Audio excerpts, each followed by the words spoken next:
Hi, everybody. Listen, for the participants out there, I'm here in the Zoom room with the Tap Divas. And I'd like to maybe just start by introducing each diva. And maybe you could just tell us right now where you are and what time it is. Let's start with you, Sarah. I'm going to unmute you. We are in the Perche region, which is a beautiful region in the countryside, 2 hours from Paris. We have had a house here for many, many years because living in the city, it was important to get out to the country. And here we are in the Perche, it's called. And during this whole COVID ordeal, you don't hear me? You're okay? Tell me if you don't hear me. You hear me. With the COVID and all the problems happening in the cities, our kids told us, take care of yourselves and go out to the countryside, which we have done. So it's been lovely here. And we go back to Paris when we need to. It's 2 hours away. But, and what time is it? Did you say what time it was? Oh my gosh.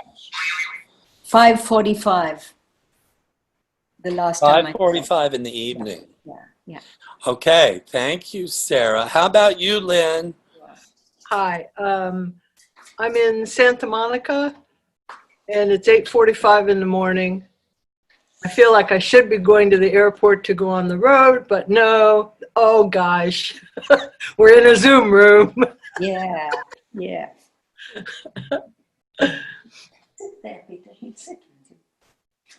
Hi, Peter. Oh, you can see me. Hi. Yes, you're in the frame, man. You are always in the frame. He's trying to hold our dog back. I see dogs and cats. Oh, no, one dog. Brenda, and where are you? Brenda? I am in the mountains. Ah. I've been here. I came back I left New York City in February to go cross country, ended up in Hawaii and had to come back. And I didn't even go back to New York City. I came up here. I think I came up like at the beginning of April. So I've been here in the trees and the rocks for a long, long time. I went into the city once, but just to get some different clothes. So I have been here. Very fortunate to be here. So here we are. I should have said good morning, good afternoon, and good evening because we're representing France, LA, and New York City. But here we are like 20 years later after we presented a concert called Tap Divas at the very first Tap City, the New York City Tap Festival in 2001. And so while I've been presenting these online presentations, I thought, wow, we got to do the divas, my goodness. So it really wasn't until I thought of that to look even into the material again or anything like that. And I hope you all got the copy of the show, which I will clean up too. I know that there's some delays and things in there. But I wanted you to see the program because it's phenomenal. It's amazing how many pieces are in the work and how you put it together in such a short time. I know there's a lot of solo work, but, well, I want you guys to all talk about it. So I'm going to open this up and ask everybody I'm going to unmute everybody. I still think when you mentioned Tap Divas, it was like, oh my goodness, of course. You know, how nice. It was quite nice to even be remembered in that way and say, wow, now I can't remember everything we did because I don't have all the material out here. But it's wonderful. And thank you for even thinking of us, Tony. Oh, That's a gas. That's a gas. And I'm so happy to see Brenda and Lynn. My goodness. Beautiful. See, huh? Lynn, how about you? I think when you called and said, I'm thinking of Tap Divas, right away, good feeling came into my heart. And boy, did I need it in these times. Oh, yeah. So, I mean, just with no effort, I realized how much I enjoyed the whole experience. The three of us getting together and making a show. It was really like, let's go to the barn and make a show, because we had about 5 minutes to do it. Yeah. And obviously, we based a lot of it on, material that we each had up and ready at that moment. So it's really wonderful that you're showing this again, and because it was amazing then, and it will be amazing now. I mean, that we were rare breeds at the time, and because we were pretty much, indeed, the pioneers.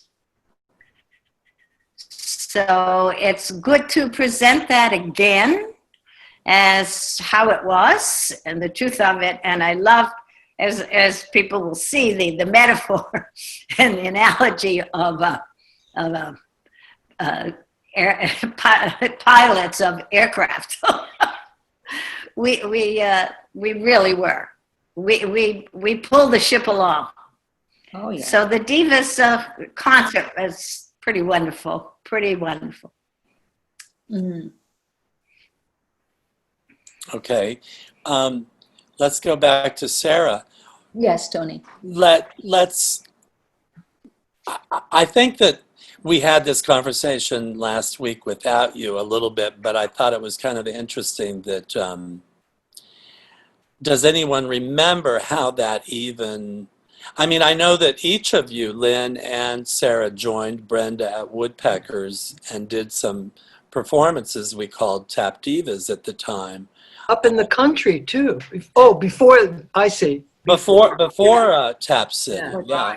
at Woodpeckers Tap Dance Center. Duo programs with Brenda, yes. Right. Yeah. So there was a little bit of history, but then it became a bigger thing when it was a trio, and then we added a director, Avra Patrides. That's How right. was it working with an outside person? I think I know what you might say, but do you remember working with Avra and how some of that collaborative information transpired, or well, whatever? How the idea of an outside director may have informed you personally or the group in a way to help project an image of the pioneer, because you were pioneers, and that was the whole point. I remember realizing that when I decided to do Tap City, that I would have different themes, and one of them was certainly to highlight the very important women in the history of tap dance, at least at the time, which you'd all been doing things for 30 years already, and then during the Renaissance that Brenda kind of named it in the 70s, and then move forward 30 years, we've got Tap City and the Tap Divas highlighted, and now here we are 20 years later. But anyway, how was it working with Avra? For me, I thought it was fine. I had met Avra before, and it was interesting. We had a lot to say, each one of us, when we got together, and now and then it was almost necessary, not always, that someone should put things a little bit together. I don't remember it as being, right now, I don't remember it as being any problem. So it must have been fine. So, Lynn, what'd you think? I want to say that Avra was a good editor. Yes. She was very kind, and we're all directors, so we all have, strong ideas and strong feelings about what we're doing and Right. what it's about and everything. And she was able to tap into that and help us just focus, so that the storytelling part of it, for example, was we were able to script. Just a few sentences would give the idea, and then we'd move on to the next dance sequence. And I thought that part was really well done. I'd like to get a copy of that script. Also, because it has these great quotes from fabulous women throughout. And here we are talking about this, when notorious RBG has just passed. And we all are, so saddened and so missing her immensely. I wish, I still need to reach out to Linda. I cannot find Avra. Her phone number doesn't work and her email doesn't work. Maybe by some fluke she'll get a vibe and contact me or us. Brenda? Well, I totally concur, with what Lynn was saying, because, we did have to have a through line that, well, we didn't have to. We could have just done a lot of dances and said hi and bonjour and goodbye and au revoir. But it was a story. And inside that little novella were our stories. And yes, we could have, of course we could have done that, but to have a director shape and control, especially somebody like me, I could be on occasion verbose. Is that possible? I could. So I will often need someone to just pull me back a little bit. And also, I don't remember who had the idea of the aviators and who had that metaphor, but it was terrific. And so what it did was it allowed that break between our solos so that everything wasn't smashed in right against each other. It kept renewing the perspective that, hey, it wasn't easy. We weren't always accepted, always wanted. The press very often would say, well, women can't tap dance. We were going through some pretty heavy stuff. As much as we were enjoying and performing and growing and doing all this stuff, when we were starting out and when we were being the pioneers in the beginning, there was a fair amount of resistance. It wasn't like, oh, great, here you are. Come on in, a concert. We're dying to have you in the concert stage. No, it wasn't not easy. So even in a very lighthearted way, as Lynn said, it presented that, right? Because some of those quotes about what writers said about aviators, you just want to punch them right in the nose. And so, yeah, so Avra really managed to help us shape all that. And and we are three very strong personalities, and she was kind and smart. And the interesting thing, just a little aside, I met Sarah in early years when I performed in France in a festival that Avra put on. That's where I met Sarah, was doing interpreting for this big festival. So there's lots of connections that are very dear. They're very dear memories, and the festivals are very dear memories that we've gone through. We went through a lot, the three of us, individually and occasionally with joy together. I think perhaps it was a really good example, an early example of concept show. as opposed to a lineup. Which, you know, later on, everybody was like, oh, we got to do this, we got to do that about, we have to tell a story, we have to have a through line, we have to, Yeah. for good reason. But again, you guys had been all three of you had been doing that already in your own way, in other forms and during other periods. Lynn with modern dance, Sarah with, I mean, you were doing all kinds of things. Oh, and that's the other thing. All three, and Brenda, of course, you were in the avant-garde, but all three of you also became directors, choreographers, producers.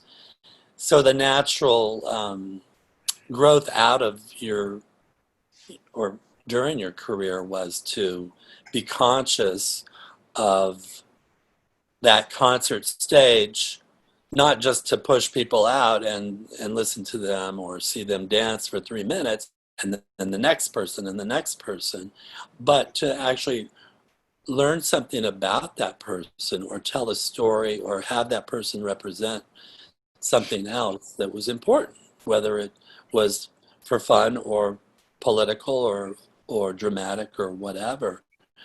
I think the three of you were pioneers in that case, and because of your backgrounds. And in the script, it just in a more lighthearted way, of course, but the script was very well made that way, and I loved how we all participated in that. We had story to tell. The script included these comments, quotes from famous women, and some of them were spoken by the musical director, Linda Dowdell.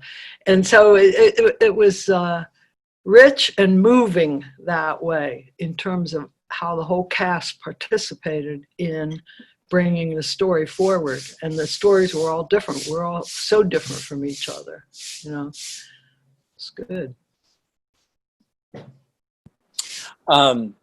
Speaking of Linda Dowdell, you know, we found her through Hoagie Carmichael, because Hoagie Carmichael was very active the first year. In fact, he co-hosted the festival with Gregory Hines. I mean, they were considered the co-hosts. Right. And yeah, I mean, in Hoagie's odd little way, he kind of pulled things together for us by introducing us to Linda. We met Avra through Brenda, of course. And then Linda brought in most of those musicians, I think. But we also had Joe Fonda on bass, and Bernice Boom Boom Brooks already had been working with the tap community. Just a couple of thoughts to go along with this. In those early days, one of the major things that we were able to do was bring tap to the concert stage. And that is part of how we were able to do it. How we were able to bring forward our mentors and develop new work and develop new things in tap. And it didn't preclude any other modes, you know. Like, I think Sarah had much more experience up close in club settings, because of what's also possible and interesting in France. You know, there's such an interest in jazz music. And so anyway, she can talk about that part, but I'm just saying that what we did was groundbreaking in the sense of bringing it to the concert stage, bringing tap. And yes, I'm agreeing that the women are much better represented today and accepted today in ways that we weren't, and that we had to struggle just to be there, just to be on stage. And because of you, that's true, which is great. I think so, yeah. I mean, I feel good that we were brought together when we were in Tap Divas, because we were already accomplishing this, making a new field for tap, you know? Yeah. So the Tap Diva performance was at Tap City is really important, I think, to all of us. Okay, yeah. I think I think what you were touching on is that you had spent so many years, and were still at the time, basically giving the credit to your mentors and trying to share their artistry and stuff with the public. So there was this focus really on generally the men and the men that you all were honoring, and just kept propping up and pushing out and informing people about their careers, because they were still in a way, nationally, internationally, people still didn't even know who they were, really, if it weren't for you. You know, you kept saying, and now. So I don't know.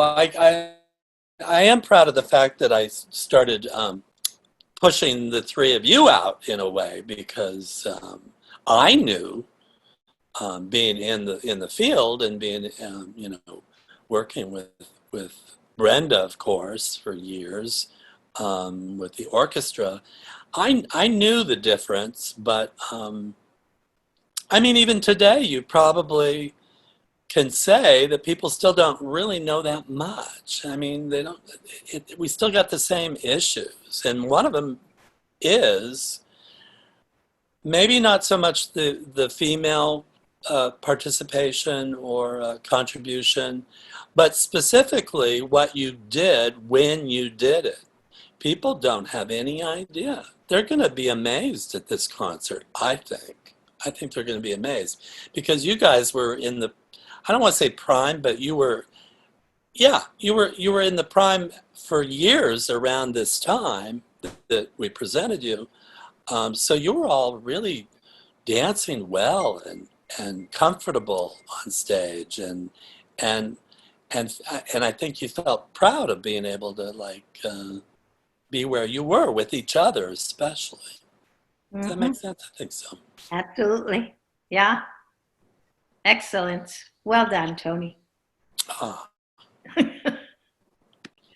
To finish, how about we do that thing where I say, okay, say 3 words that come to mind when I say Tap Divas. Delicious. Honest. Cool. Cool. Voila. Okay, I agree with all of that. So everybody, welcome to Tap Divas. Enjoy the show you're about to see. Wonderful. And make sure that you do notice that we have a chat room. You can talk to the 3 divas, the 3 pioneers I have with me in the Zoom room right now, and you can ask questions, you can comment, and they'll be there to respond. Wow. Thanks everybody for joining us.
Hello, I'm Tony Waag, the producer of Tap City 2001, the New York City Tap Dance Festival. Thank you. Now listen, in case you didn't know, we started this last Saturday on July 7th, starting with master classes. We've had classes going on all week, and tomorrow is the finish of the entire festival, but I did want to say that we had 117 sold out master classes throughout Manhattan. And then on Monday night, we started here with Tap Kids, a production of Tap Kids with 69 different kids from all over the country performing here. Followed by that was Tap Internationals, which had people from all over the world, Brazil, Estonia, of course I can't think of any of the countries now, but Japan, Israel, France, help me out here, Germany, Portugal, New Jersey. And then Wednesday night, we did a program called Tap Masters and Tap Mentors, where, oh, speaking of Tap Masters and Mentors, hello? Is this microphone not working now? It's gone. Well, Mr. Jimmy Slide right there.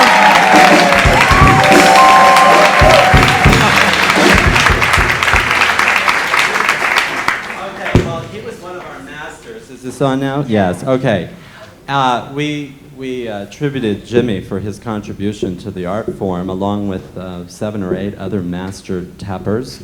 And we had about 80 or 90 different performers on this stage. It was a very emotional evening.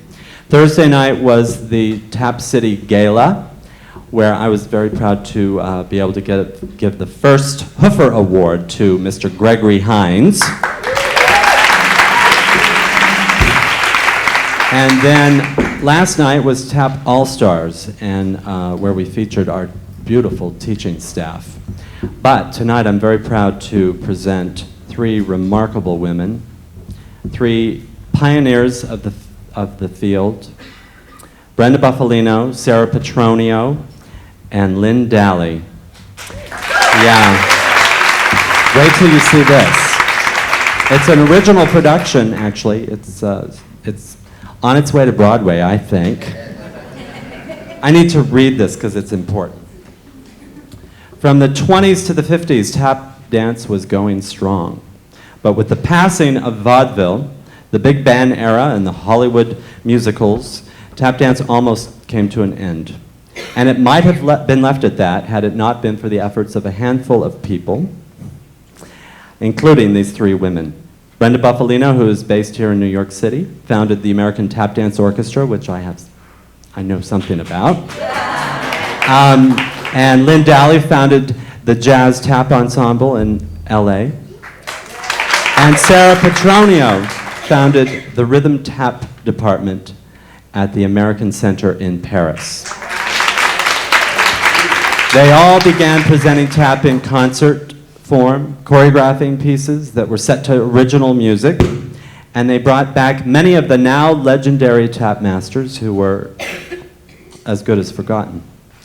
Through touring, teaching, performing, producing, choreographing, they promoted tap dance all over the world, which they are still doing. And along the way, of course, they did some beautiful dancing, which you're about to see. I introduce to you, and I promise not to say Sarah Petronio's from LA this time, Brenda Bufalino from New York, Lynn Dally from LA, and Sarah Petronio from Paris.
Let's take a walk in the hills of the Catskills. Oh, no, let's go for a run on the beach in Santa Monica. Oh, that sounds good.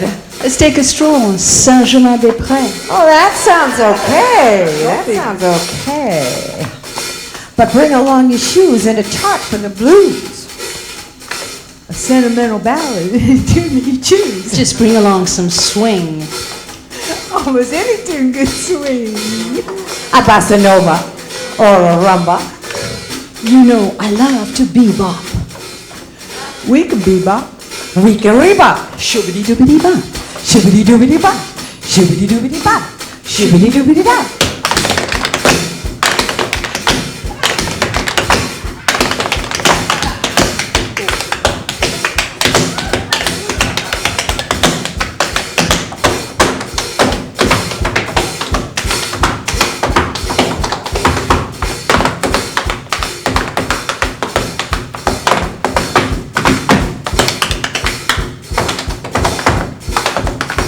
Shibbity-doobity-bebop. In 1890, Blanche Stewart Scott from Rochester, New York, was the first American woman to make a solo flight.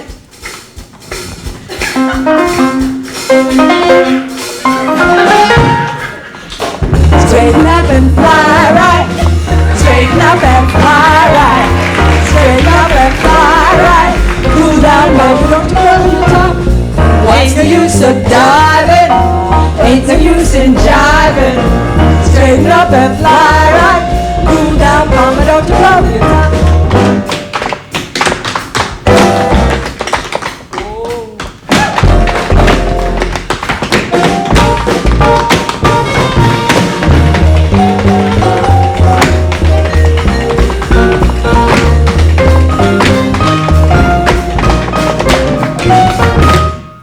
Yes.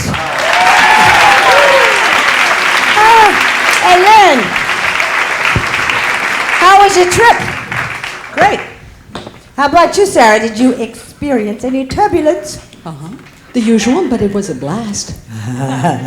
It's been a long journey. Yes, you can say that again. Well, my journey began when I was 5 years old, back in Professor O'Brien's normal school of dancing. I performed with my cousin Shirley, and in those days, you know, little girls were named after Shirley Temple, who was performing with Bill Bojangles Robinson in The Little Colonel. Now, in 1942, that film was still playing in Swampscott, Massachusetts. So I go home and I tear up my linoleum floor, practicing their time step. You got one? I got one. Let's do one. Let's do one.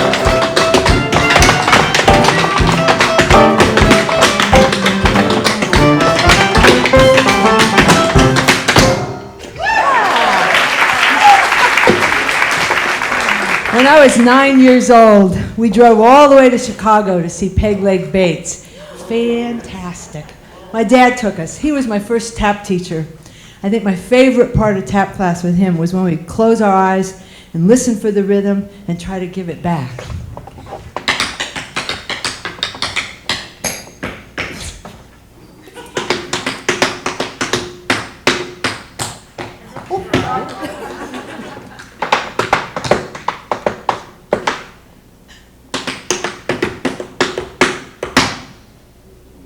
Close. That's close. That's not bad. When I was young, all the great tap acts were usually men. The Nicholas Brothers, Berry Brothers, Step Brothers, Coles and Atkins, John Bubbles. You know, they were allowed to be musical. But the ladies, with their frilly costumes and high-heeled shoes, their job was to be cute.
In 1910, Belgium's most famous woman pilot, Hélène Dutroux, astounded the world by flying nonstop for 28 miles. But the press made even more of the fact that she flew without wearing her corset.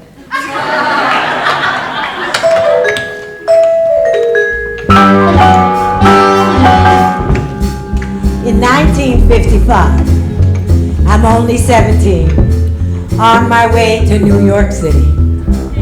Head bobbing, finger popping, my life was all jazz then. Up over Jilly's black magic room, I had my lair. Had nothing to eat, and only a fireplace for heat. Man, it was cold on 52nd Street in February. But Monday night was my favorite night of the week.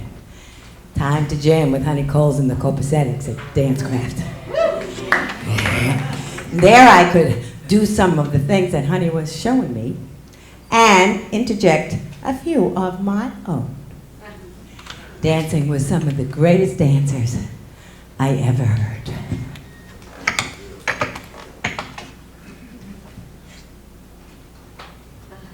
Oh, 1, 2, 3.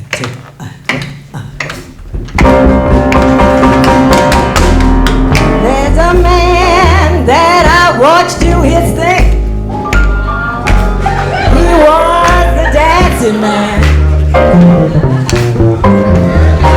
When he put his foot down, he could really bring. He was the dancing man. By comparison, my shoes seem tiny and my frame too small. I got the too tall, too small blues. Now high heels are a treasure. They give a rapture to the stature, but not a chance for the dance. How do I look like a woman and put my foot down? Put on these big shoes and I'll look like a clown. How can I grow 10 inches when I'm past middle age and build up the muscle to get out of this cage? I got the too tall, too small blues.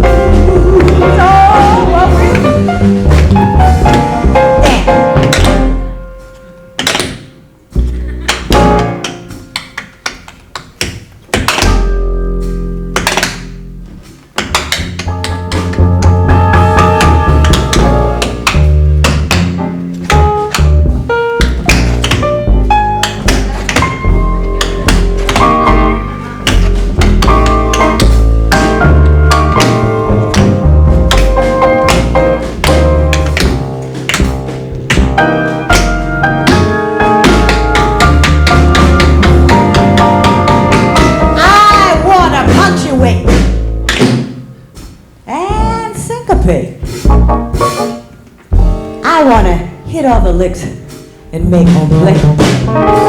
I want to wiggle my hips and I get a sly smile, as if it's a come on instead of my style. I want to win the ribbon when I'm over mine.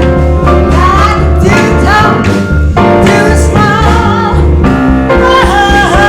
too small blues.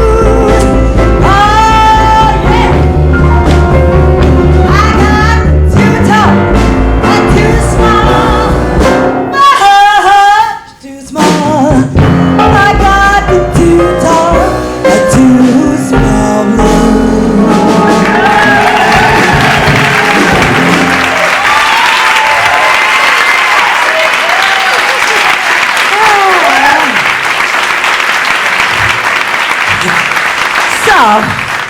I asked the fellas, I said, if I change my shoes, will I sound like you? They said, oh no, sweetheart, you just stay as pretty as you are. Hurting in my high heels. Oh, I wanted to lay down the iron like a man and look forward to the day when someone would take me seriously.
British aviator Graham White declared that women are temperamentally unsuited to flying because they are prone to panic. He had taught many women to fly but regretted it. When calamity overtakes my women pupils, as sooner or later it will, I shall feel responsible for their sudden demise.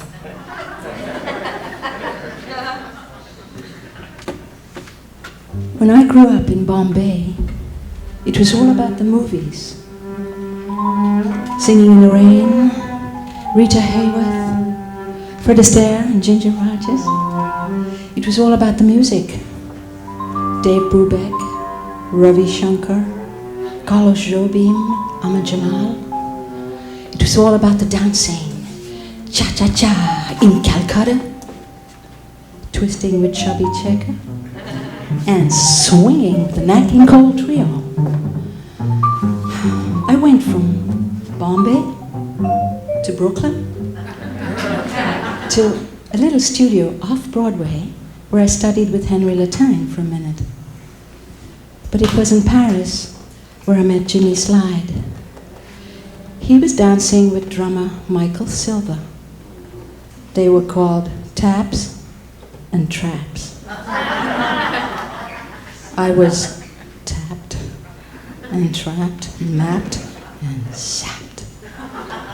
I went to the man and I said, "Bonjour, would you be my guru?" And the man said, "Bonjour, shall we dance?" And it was the jazz scene. Clubs, Small Piece of Wood, Milt Buckner, Rhoda Scott, Kenny Clark, Jimmy Gurley, and I was out on a limb. And sometimes, at 2 in the morning, when people were getting a little tired, and couples were moving closer together, I started dancing softly.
Gerhard wrote, women should do for themselves what men have already done and occasionally what men have not done, thereby establishing themselves as persons. I'd been tap dancing all my life, but now I was 17 and sick of it. How could this be? Modern dance was my new world. It offered individual expression, choreographic challenge, and room to move. But in San Francisco, many years later, I was fortunate to see Eddie Brown tap dance. The rhythms. He really brought back that urge to go find those tap roots again. And then later, in his studio, his little studio on the 9th floor of a bank building on Hollywood Boulevard, you'd hear him say, now listen up, kiddies. And he'd lay out this most beautiful feast of rhythm continuation. Well, I wanted my taps to sing. The first solo I made was called Sweet Blues.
women flew just for thrills.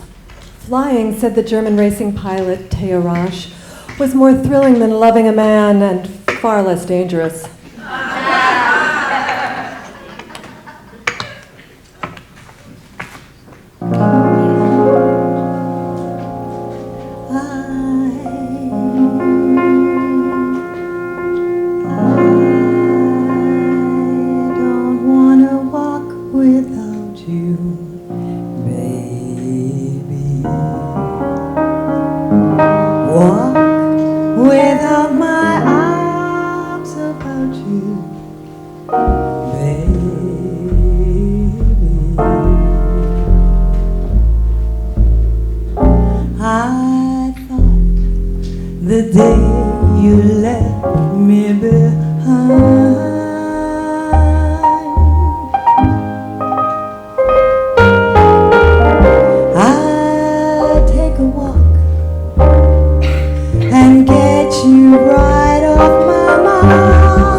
Why'd you have to take away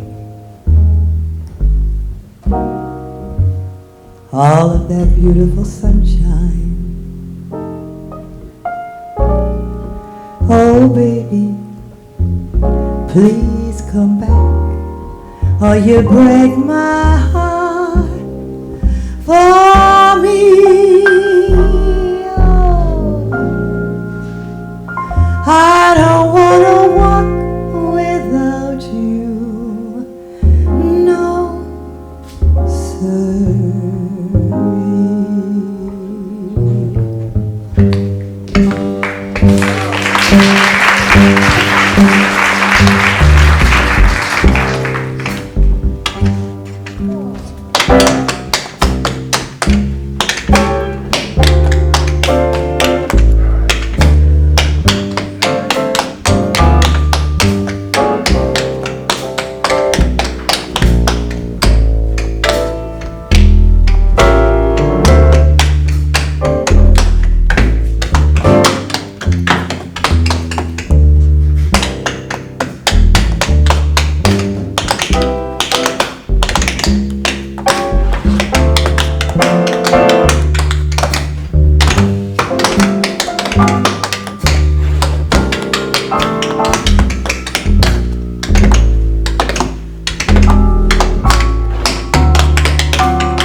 During World War II, the famous stunt pilot Ruth Law wanted to fly with the U.S. Armed Forces, but was turned down by Secretary of State Newton Deal Baker, who said, "We don't want women in the Army."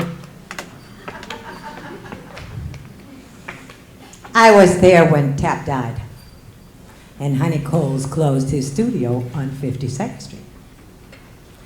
In 1959, I was one of the last acts still in tap shoes. Lynn, what were you doing? When did you hang up your shoes? in college, I auditioned for the modern dance group, barefoot. Sarah, how about you?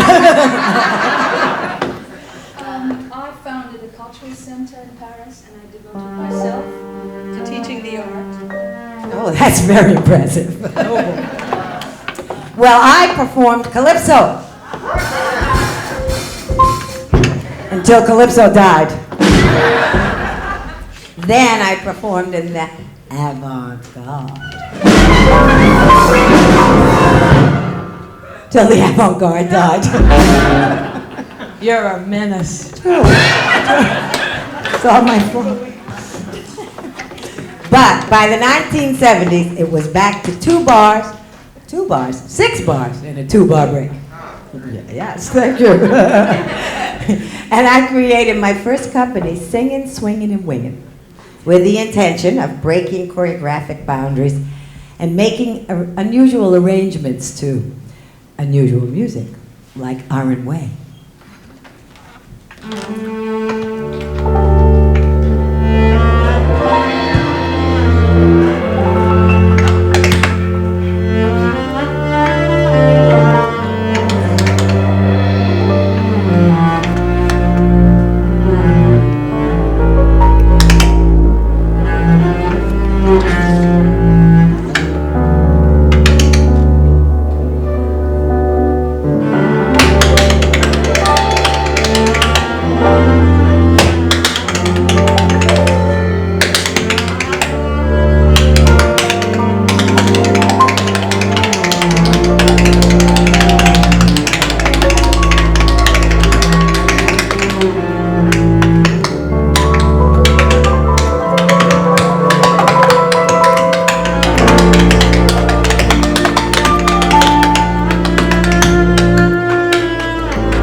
Good bait.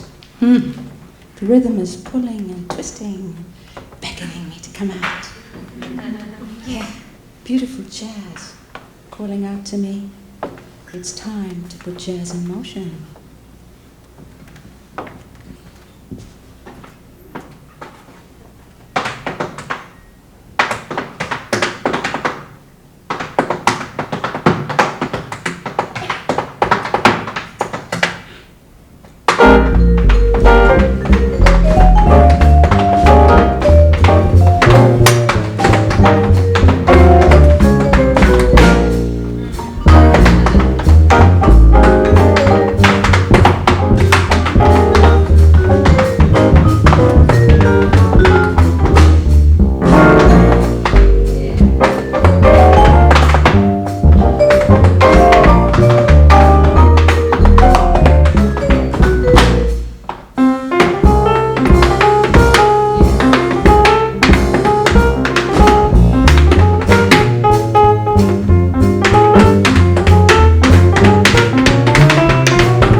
It's not over now.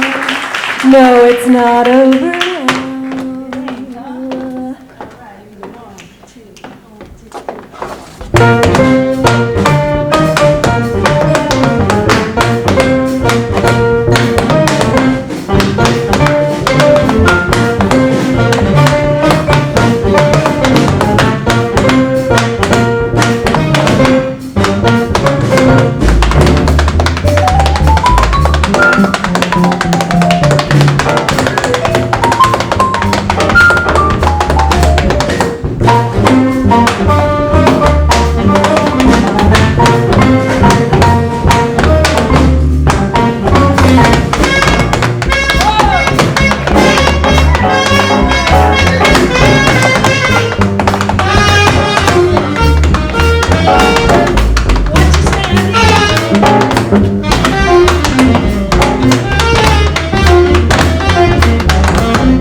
Well, in 1979, Fred Strickler, Camden Richmond, and I performed our first concert together as the Jazz Tap Ensemble in Los Angeles.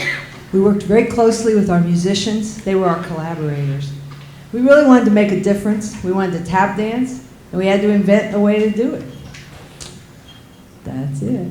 That's my story. 3 dancers and 3 musicians. That little ensemble took us around the world tap dancing for over 20 years.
We presented our mentors in our shows. Honey Coles, Jimmy Sly, the Nicholas Brothers. Ed Brown, LaVon Robinson, Cookie Cook, Steve Condos. Isn't it wonderful? 4 generations shared the stage at festivals in Boston, Colorado, Portland. Carnegie Hall, the Biennale in Lyon. That was the tap renaissance. And it was only the beginning. That's right.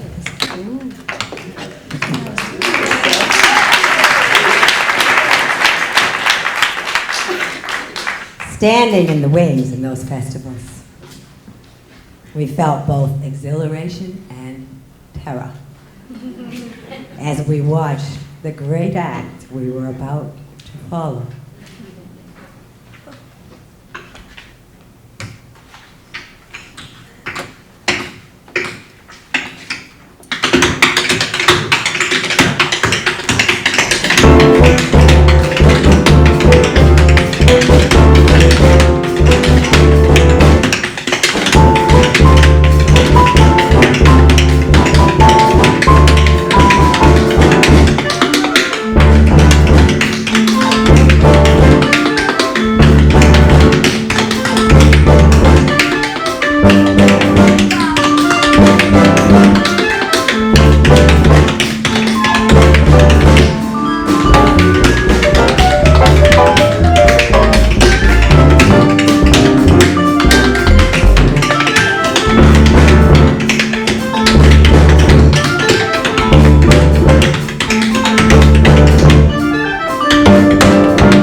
happens every time. I know the feeling. It's unbearable. It's wonderful. I'm numb with apprehension.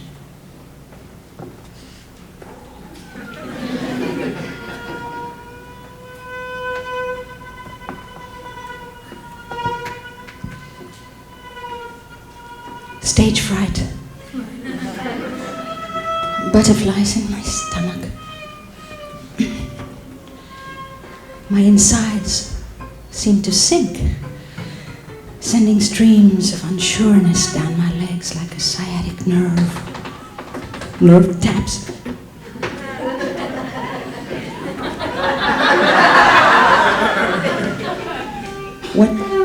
What if my toes don't hit the floor? What if I can't hit a shuffle? Ooh, my laces are choking me. What if they snap?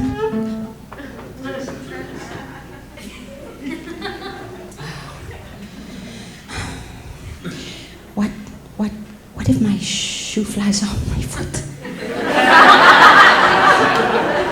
What if my shoe flies into the heavens like a shooting star? Could I tap on the moon? It's almost time. Oh, it's wonderful. Lunar thoughts brought back to earth by the deep, rich prance of the bass. I think it's time.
In the late 1800s, British balloonist Gertrude Bacon, looking back on the marvels of her youth, said, "I have experienced something that can never be taken away from me, the rapture, the glory, and the glamour of the very beginning."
Musicians. Dancers. Tap. Toe tap. Riffs. Swallow.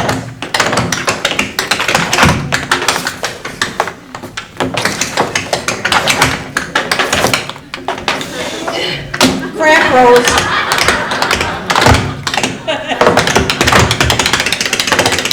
Drum rolls.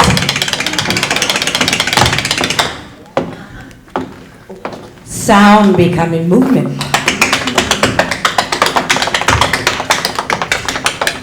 You know what?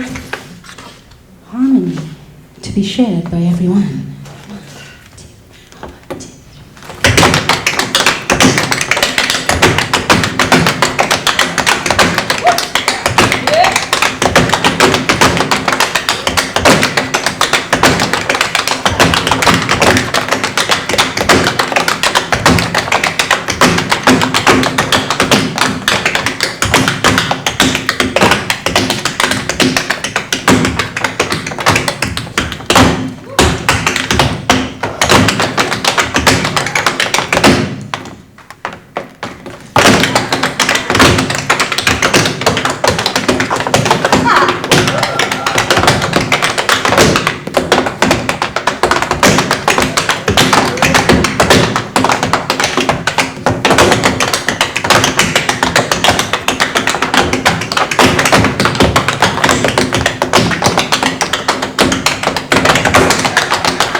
Swing. This is tap.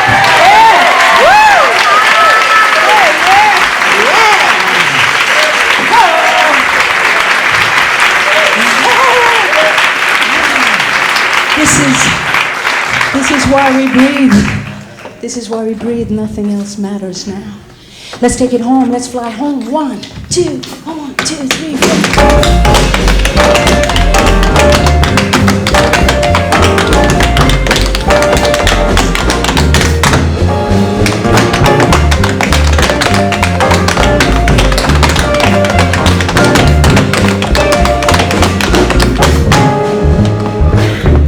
The celebrated long-distance flyer Amy Johnson said, "There's nothing more wonderful and thrilling than going up into the spaciousness of the skies in a tiny plane, where you feel alone, at peace with everyone, and exactly free to do what you want and go where you will. And you need not come down to earth until your petrol runs out."